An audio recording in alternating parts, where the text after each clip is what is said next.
Bonjour à tous et à toutes.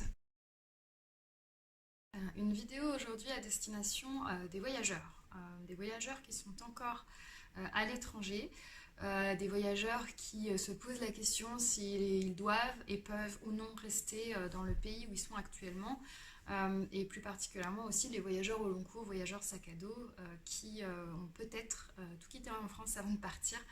Je sais que la situation actuelle est un véritable casse-tête. Je m'appelle Marine, je travaille depuis une petite dizaine d'années dans la gestion des risques à l'international. Donc je forme, conseille et accompagne des voyageurs humanitaires, mais aussi d'autres profils, justement dans la préparation de leur voyage. J'ai eu dans le cadre de mon travail d'experte en sécurité à gérer justement des cas de confinement, des cas d'évacuation, et de la gestion de situations tendues, on va dire, sur différents contextes.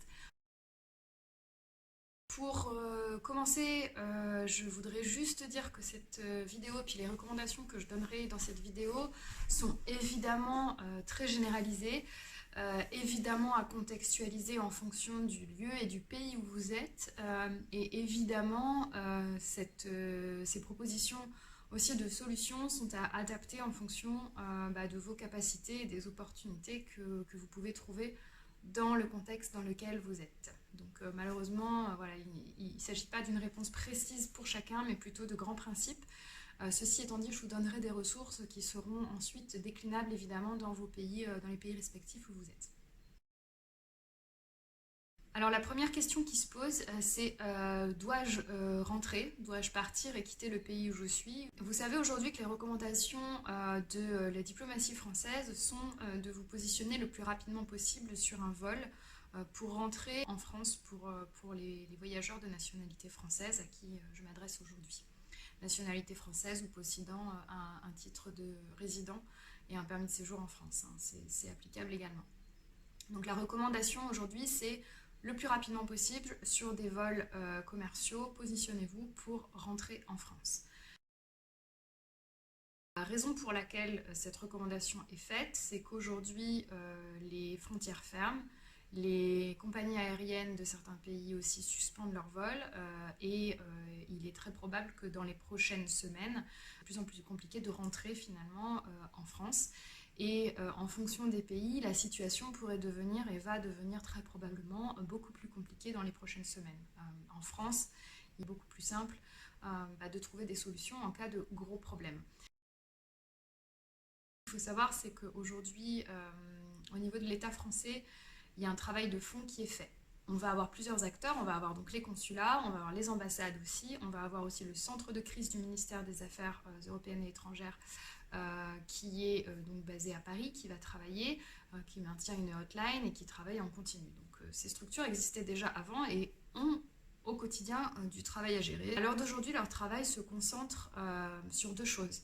La négociation avec les pays d'accueil, donc ça c'est vraiment des négociations diplomatiques, d'une part pour des choses de type prolongation des visas, pour s'assurer que les gens qui sont coincés dans le pays restent de manière plutôt légale, donc prolongation des visas pour les personnes coincées dans les pays, négociation également sur le plan des passages de frontières, puisque si les frontières se ferment en théorie, il est impossible de passer d'un pays à un autre, donc du pays de départ vers la France. Donc négociation pour ce genre de choses, donc pour que vous puissiez continuer de prendre ces vols commerciaux, en gros. Négociation avec les compagnies aériennes actuelles et les compagnies aériennes françaises du type Air France pour continuer d'affréter des vols commerciaux à des prix corrects. Alors je sais que ce n'est pas le cas dans plein d'endroits, mais ce sont des négociations justement, c'est un travail de la diplomatie, ça ne peut pas être imposé à des compagnies privées, c'est de la négociation, pas encore en tout cas. Et puis, négociation aussi pour construire un dispositif global de rapatriement. C'est-à-dire qu'une fois que les vols commerciaux ne pourront plus fonctionner, s'ils ne fonctionnent plus, il va y avoir une priorisation des pays, une priorisation des profils et des voyageurs pour mettre en place des vols de rapatriement. C'est-à-dire que le gouvernement français va devoir négocier avec le pays d'accueil pour qu'un avion français puisse atterrir, que les Français puissent monter dans cet avion et que les Français puissent partir. Donc tout ça, ça requiert beaucoup de négociations et il y a beaucoup de choses qui sont en train de se passer en background en ce moment, ce qui explique aussi la saturation énorme des différents interlocuteurs que vous essayez de contacter, sans pour autant excuser voilà, le fait qu'ils ne répondent pas, mais en tout cas ceci peut expliquer cela. Je vous donnerai aussi un lien avec la foire aux questions qui a été créée par donc France Diplomatie, qui répond à énormément d'interrogations que j'ai pu voir notamment circuler sur les réseaux sociaux. Donc je vous glisserai évidemment le lien en fin de vidéo dans la barre d'information. Alors la question qu'il faut vous poser aujourd'hui, elle est double. Partir ou rester à votre niveau, il faut faire une balance des risques. Donc quels sont les risques que vous prenez si vous restez dans le pays? Quels sont les risques que vous prenez si vous décidez de rentrer en France? D'accord? Comme je vous l'ai dit un peu plus tôt, aujourd'hui, il est fort probable que les situations dégénèrent dans pas mal des pays où vous êtes. Donc sans pour autant paniquer, il ne faut pas se baser peut-être sur un calme relatif actuel pour se projeter dans les prochaines semaines. Il y a peu de raisons pour qu'un pays soit épargné par voilà, des troubles liés à cette crise du coronavirus. Évidemment, c'est également à contrebalancer par rapport aux possibilités qui s'offrent à vous. Peut-être que vous êtes dans un pays qui a déjà déclaré un confinement et qu'il n'y a plus du tout de vols commerciaux. Auquel cas, évidemment, on va discuter de la procédure sur comment rester et comment faire en sorte que cette période de confinement à l'étranger se passe le mieux possible. Dans les deux cas, je vais vous proposer de construire un petit peu un plan de bataille. Je vous propose de commencer par l'option partir, puisque c'est celle qui est actuellement recommandée. La première chose à faire, c'est d'identifier un point de chute. Donc il va falloir réfléchir à où est-ce que vous allez arriver. Est-ce que vous prévoyez de rentrer directement en France ou est-ce que vous devez passer par la Belgique? Est-ce qu'il s'agit d'un pays voisin? Il va être important de privilégier les vols qui arriveraient directement, si vous le pouvez en tout cas, sur le sol français pour faciliter le passage des frontières, par exemple, de la Belgique à la France. C'est faisable, c'est envisageable avec des dérogations, mais ça nécessitera des transferts supplémentaires et des passages de frontières qui sont autant d'opportunités de rencontrer des complications potentielles. Une fois que vous avez identifié le pays dans lequel vous allez atterrir, se met en place la question du confinement, donc vous allez devoir être confiné. Je reviendrai après sur cette étape-là. Il faut donc identifier un logement, il faut donc identifier un lieu où vous allez être statique. Ce point-là, une recommandation, pensez à minimiser les risques pour vous-même et pour autrui. Évidemment, aller vivre chez ses parents, retourner vivre chez ses parents, c'était pas forcément votre plan initial. Il est possible que vous soyez un peu réfractaire parce que vous ne voulez pas les mettre en danger et c'est tout à fait normal et c'est tout à fait réel. La recommandation que je vous propose, évidemment adaptée en fonction de vos moyens et de vos revenus, c'est de vous prendre pour une période de 15 jours à un logement en dehors de votre résidence familiale. C'est clairement pas le plus simple moralement, etc. Mais pour que vous puissiez, entre guillemets, vous mettre vous-même en quarantaine pendant une quinzaine de jours avant de pouvoir éventuellement rejoindre votre famille. Mais ça vous permet de faire un sas, en fait, pour vous assurer que vous ne déclarez pas la maladie pendant ce temps-là. Si toutefois vous décidez de retourner dans un lieu et d'habiter, de partager le lieu d'habitation avec des personnes qui sont potentiellement vulnérables, il sera très très très important de vous mettre en quarantaine au sein même de ce lieu-là. C'est-à-dire minimiser les contacts avec les personnes, c'est-à-dire vous confiner, de ne pas dormir dans la même chambre, d'aérer énormément les espaces, d'avoir une hygiène hyper rigoureuse sur l'alimentation, d'avoir une hygiène hyper rigoureuse dans la salle de bain et dans les toilettes si vous devez utiliser les mêmes. Si vous avez la possibilité, si vous êtes dans un lieu où vous avez deux salles de bain, deux toilettes, etc., essayez de séparer si possible. Sur la question du trajet, aujourd'hui, effectivement, il n'y a pas de rapatriement officiel mis en place par le gouvernement. Ce sont sur des vols commerciaux. Aujourd'hui, il y a des négociations qui sont faites. Je sais que certains prix restent encore exorbitants, mais il y a vraiment du travail de lobbying qui est fait par le gouvernement français pour le coup, pour essayer de faire en sorte que ces prix soient plafonnés. Donc je vous invite vraiment à rester en alerte sur les vols et les opportunités de vol qui pourraient se mettre en place. Comme je le disais, privilégier les vols qui atterriraient directement en France, si possible, ça rendra les choses plus simples. Ensuite, pour la question des transferts, vous aurez la possibilité de prendre des correspondances, des transferts pour rejoindre votre point de chute. Pour ce faire, il faut juste soit télécharger et remplir l'attestation de déplacement dérogatoire que vous pourrez trouver en ligne. Il est aussi possible de la faire de façon manuscrite, donc vous pouvez la recopier, il n'y a pas de souci. La question se pose, oui, vous aurez des transferts, il y a beaucoup de trains qui sont supprimés, beaucoup d'avions en interne qui sont supprimés, mais normalement les lignes et la continuité territoriale est assurée un minimum. Si c'est quelqu'un qui vient vous chercher, c'est aussi possible. Gardez en tête tous ces gestes barrières dont je vous ai parlé, pas d'embrassade, pas d'accolade, même si ça fait plaisir de retrouver ses proches. Vos proches doivent aussi fournir cette attestation de déplacement dérogatoire, si possible avec une copie de vos billets d'avion, pour prouver qu'ils viennent bien vous chercher. Alors évidemment, les moyens de transport en commun sont des moments de vulnérabilité où vous pouvez être exposé au virus. Appliquez vraiment très strictement les gestes barrières. J'entends par là la distanciation quand c'est possible, 1 mètre au minimum, dans les files d'attente, dans les guichets, etc. Aussi par rapport à la protection au niveau du visage, les masques ne sont pas tous hyper efficaces, une écharpe n'est pas 100% efficace, mais vous pouvez vous protéger le visage, ça sera déjà ça de gagner. Pour ce qui est aussi de vous laver les mains au savon, au gel hydroalcoolique plusieurs fois, donc pas uniquement quand vous avez touché quelque chose, mais vraiment instaurez-le de manière régulière. Donc voilà, par exemple aussi quand vous avez attaché ou enlevé votre ceinture de sécurité dans l'avion.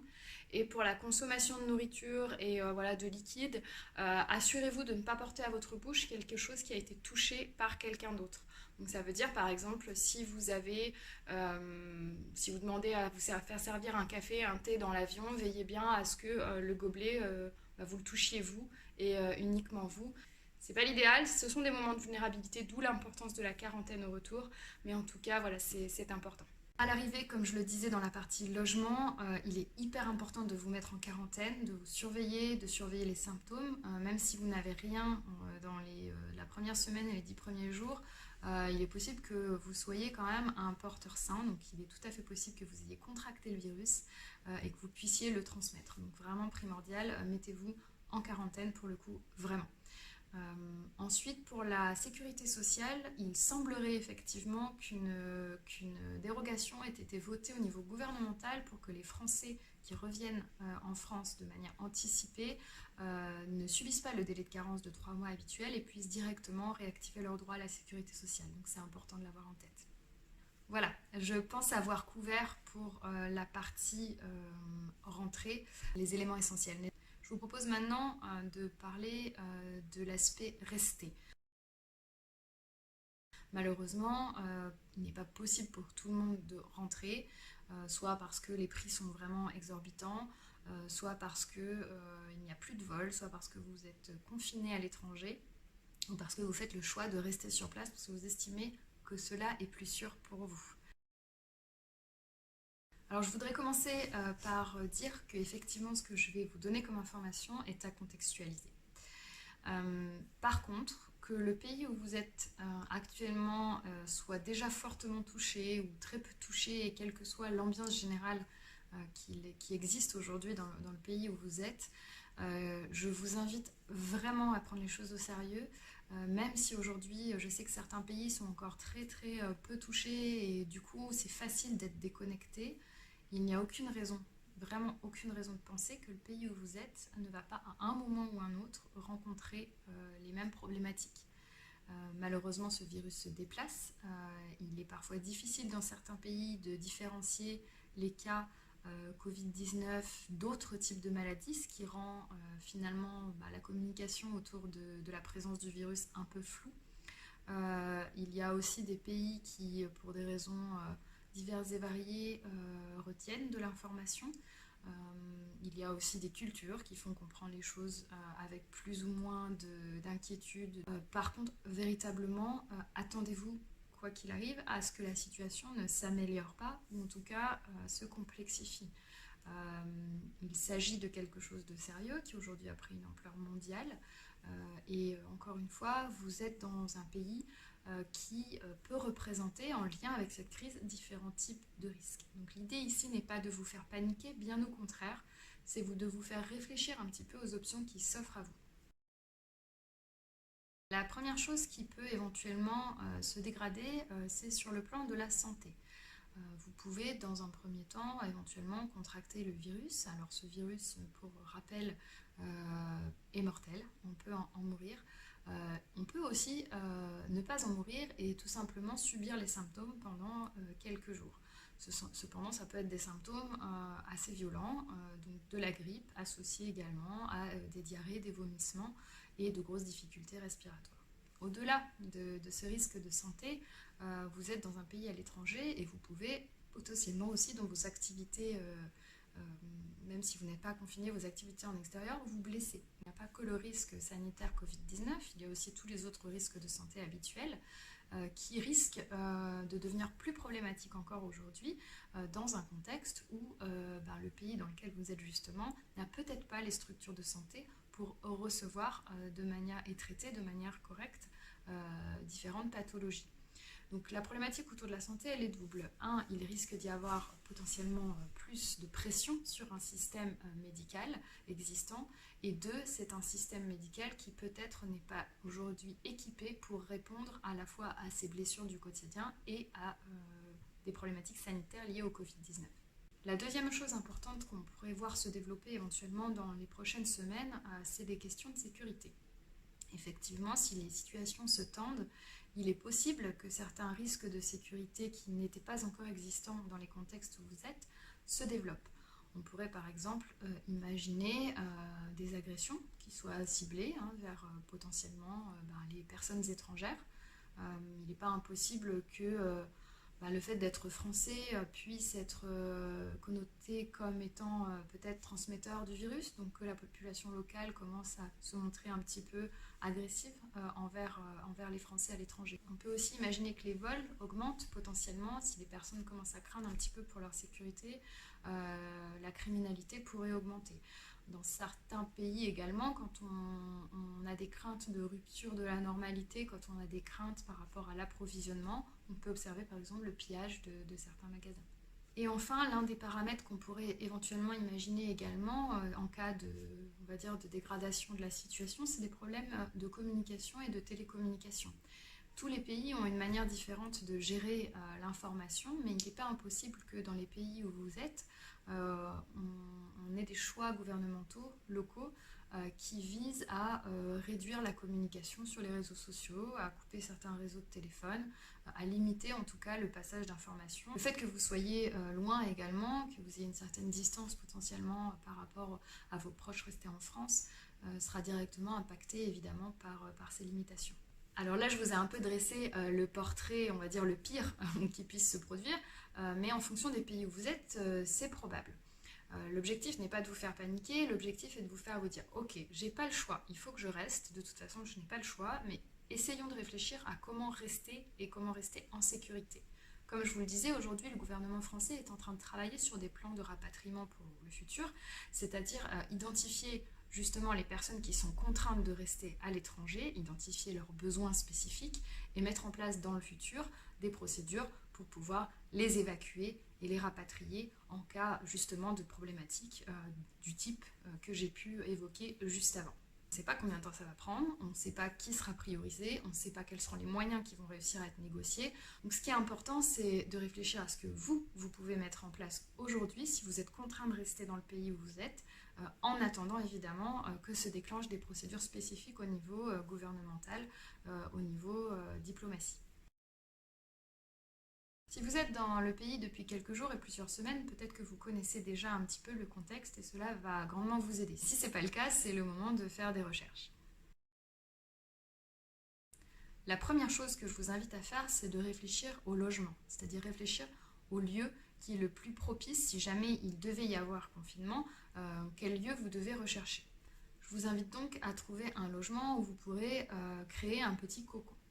Airbnb, les expatriés à l'étranger, les communautés via Facebook notamment, il y a plein d'autres réseaux également, vous avez peut-être accès en local. L'idée étant que peut-être qu'il y a des expatriés qui étaient en France au moment où ça s'est produit et qui ont leur logement qui est vide dans la ville où vous êtes. Donc ça vaut le coup aussi de regarder. Il y a eu un site internet qui a été mis en ligne qui s'appelle sostoi.fr, qui permet aussi d'identifier en fonction des lieux où vous êtes les différents logements qui peuvent être mis à votre disposition. Et si vous le pouvez, je vous invite vraiment plutôt à vous pencher sur des logements individuels plutôt que des auberges de jeunesse et des hôtels, car vous aurez beaucoup plus de contrôle sur tout ce qui vous entoure.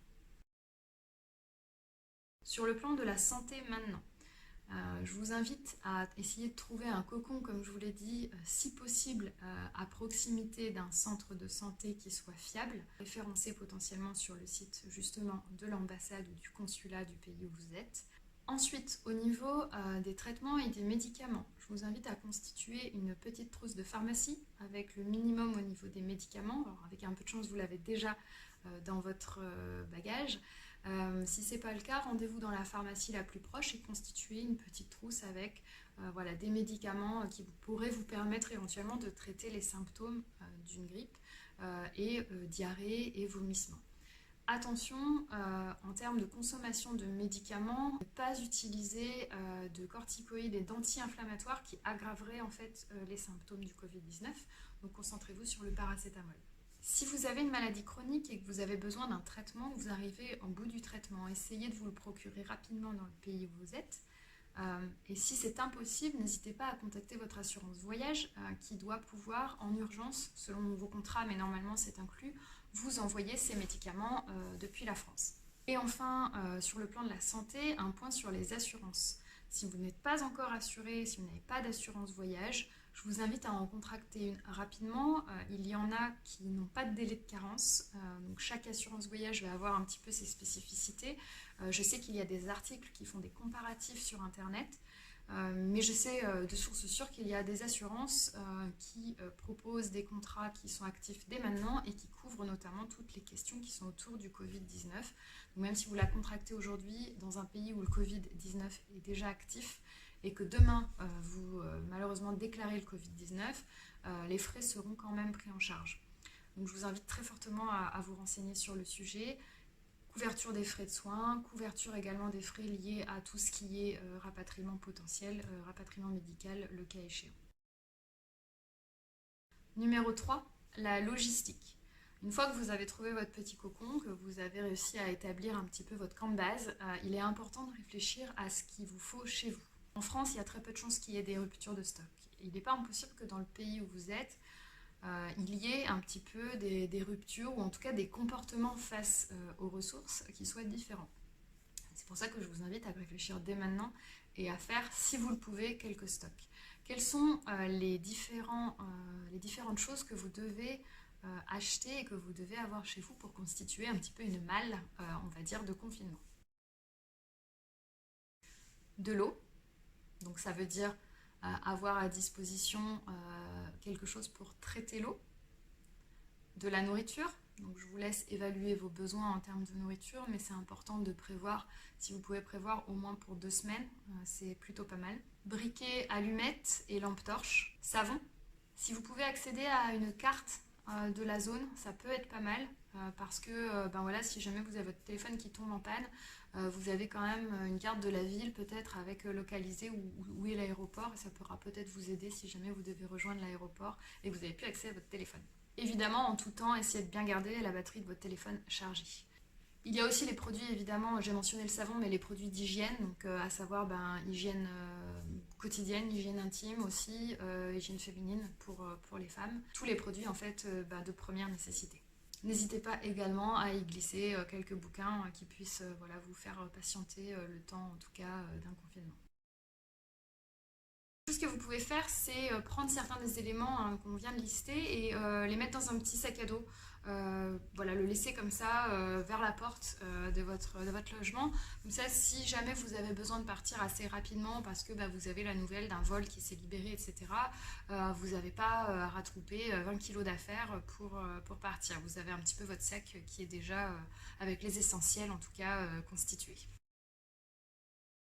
Ensuite, il est très important que vous établissiez un process autour des communications. C'est-à-dire qu'il faut que vous clarifiez avec vos proches à quel moment et comment vous allez communiquer avec eux. À quelle fréquence, par exemple, vous allez vous appeler et sur quel outil vous allez utiliser. Il est aussi important que vous signaliez à un ami ou à un proche en France quelle est l'adresse exacte de votre logement et de le prévenir régulièrement si vous devez par exemple aller faire une sortie, aller faire un déplacement pour faire quelques courses, ben voilà, le prévenir, lui dire je sors, je te préviens dès que je rentre, puis suivre un petit peu vos mouvements à l'étranger. Et enfin, si vous avez la possibilité, essayez d'établir un contact au niveau de la ville. C'est-à-dire essayer d'avoir peut-être un autre expatrié ou une autre personne qui va être en voyage, qui va voir où vous êtes et qui va être capable peut-être dans l'immédiat, dans l'urgence, de vous porter assistance. Peut-être que si vous êtes malade demain, et cette personne pourra aussi assez rapidement vous apporter un médicament ou un aliment complémentaire. Et donc après le logement, la santé, la logistique et la communication, il y a un 5e point qui a plutôt attrait à votre profil. Il est très important que vous vous référenciez, même si aujourd'hui vous n'en ressentez pas le besoin. Rendez-vous sur le fil d'Ariane, sur le site justement diplomatie.gouv.fr pour vous répertorier et vous référencer. De la sorte, voilà, l'ambassade saura que vous êtes sur le territoire et pourra vous compter notamment parmi les Français éventuellement à rapatrier le cas échéant. Vous pourrez évidemment communiquer vos besoins spécifiques à ce moment-là. Je vous invite aussi à faire une photocopie, alors soit papier, soit à utiliser un outil en ligne de scan de vos papiers d'identité. Vous n'êtes pas à l'abri encore aujourd'hui de perdre par exemple votre passeport, ce qui serait fortement problématique si vous deviez prendre un avion rapidement. Il y a des petits logiciels, des applications sur le téléphone. Moi j'utilise Scanbot qui transforme donc mes documents en PDF. Et ces documents-là, envoyez-les-vous par email. Comme ça, vous les aurez sur boîte mail. En cas de perte ou de vol, vous avez accès à ça. Et enfin, un dernier point par rapport à votre identité, à votre profil, c'est essayer de garder un profil bas, c'est-à-dire d'être sur à la fois un comportement et puis des déplacements qui soient plutôt discrets, parce que effectivement, vous ne savez pas forcément comment la situation va évoluer. Et enfin, je vous invite à vraiment vous tenir au courant de la situation en local. Donc ça peut être par des réseaux, des contacts locaux, ça peut être par des groupes WhatsApp de personnes qui sont sur place, par les médias locaux également, peut-être par la personne qui tient l'hôtel ou l'auberge dans laquelle vous êtes actuellement, mais vous n'avez peut-être pas envie, mais en tout cas essayez de rester un minimum connecté pour percevoir justement les changements potentiels de situation. Voilà, je pense que je vous ai tout dit. Je suis désolée, cette vidéo est vraiment longue, mais je pense qu'il fallait vraiment que toutes ces informations soient regroupées pour que vous puissiez faire vos choix avec tous les éléments en tête, que vous puissiez aussi mettre en place vos plans de bataille pour qu'ils soient activables au moment où ils seront nécessaires.